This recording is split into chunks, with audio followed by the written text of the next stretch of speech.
साथियों नमस्कार। ये ग्राम घोघराम है, मड़ियादों के नज़दीक हमारी श्री राम कृष्ण गौशाला है, जहाँ पे लगभग 300 गौ माताएँ हैं और गौ माताओं की निरंतर सेवा होती है।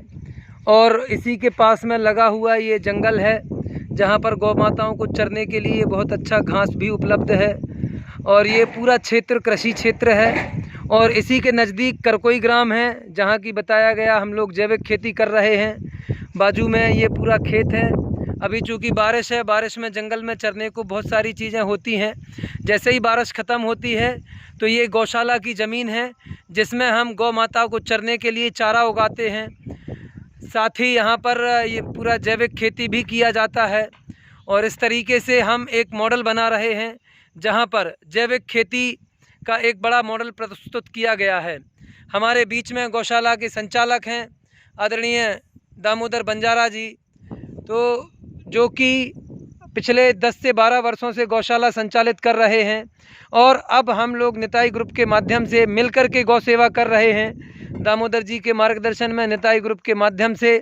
और भारतीय किसान संघ से हमारे बीच में हैं आदरणीय चंद्रभान जी, जो कि निरंतर गौ सेवा और जैविक खेती के लिए तत्पर हैं। तो दामोदर जी, आप बताएं कि किस प्रकार से आपको गौ सेवा की प्रेरणा मिली। सर, हम चूँकि एक सामाजिक संगठन में थे, तो उसमें क्या है कि गौ सेवा की प्रेरणा मिली। निरंतर हमारा नागपुर में एक गौशाला है देवलापार में, बहुत बड़ी, तो उसमें जाना होता था। तो वहाँ गौ सेवा में लोगों की रुचि देख के हमारा भी ध्यान उतर गया कि गौ सेवा के क्षेत्र में कुछ करना चाहिए, क्योंकि ये क्षेत्र टोटल ट्राइबल है और यहाँ पानी की बहुत समस्या है गौवंश को ठंड और गर्मी में। तो उस समय क्या है कि हज़ारों गौवंश है जो हैंडपम्प लगी रहती गांव में, तो उसके आसपास घूमता रहता था। तो उसी को देख के सब ये प्रेरणा मिली कि यहाँ गौशाला शुरू करना चाहिए, उसके माध्यम से अपन गौ सेवा कर सकते हैं। बहुत अच्छा दामोदर जी। साथ ही आप बताएं कि ये किस प्रकार से हम गौशाला को पूरा सस्टेनेबल कैसे बना सकते हैं। आपको क्या चुनौती आ रही हैं? पिछले 8 वर्षों से आप गौ सेवा कर रहे हैं, तो मुख्य चुनौतियां क्या हैं और हम उन चुनौतियों को कैसे दूर कर सकते हैं?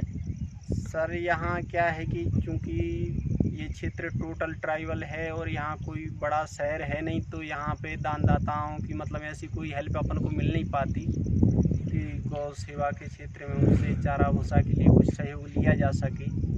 अब देख रहे हैं निताई ग्रुप के आपके माध्यम से कुछ उसमें जैविक खाद बनाना है और गौमूत्र, अर्क, कीटनाशक और दवाइयाँ, ऐसे सबसे अपन गौशाला को स्वावलंबी बनाने का प्रयास करेंगे सर। जी बिल्कुल।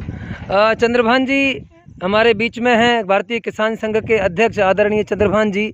आप बताइए चंद्रभान जी कि हम किस प्रकार से यहाँ गौ माता की सेवा बेहतर तरीके से कर सकते हैं। पहले तो हमारा गौ माता की कृपा से यहाँ एक नारा है कि गौ माता यह वर देती हैं, काया कल्प कर देती हैं। तो गौ अर्क है जो, तो गौ वर्ग से कई प्रकार की दवाइयाँ बनाई जाती हैं। और गौ वर्ग जो बाष्पीकरण द्वारा किया जाता है, तैयार किया जाता है, उससे कई प्रकार की बीमारियाँ सेवन करने से खत्म होती हैं। दूसरी बात, जैविक खाद, तो गोबर से ही जैविक खाद तैयार हो सकता है, ना कि किसी और चीज़ों से। तो जैविक खाद की भी तैयारी यहाँ है।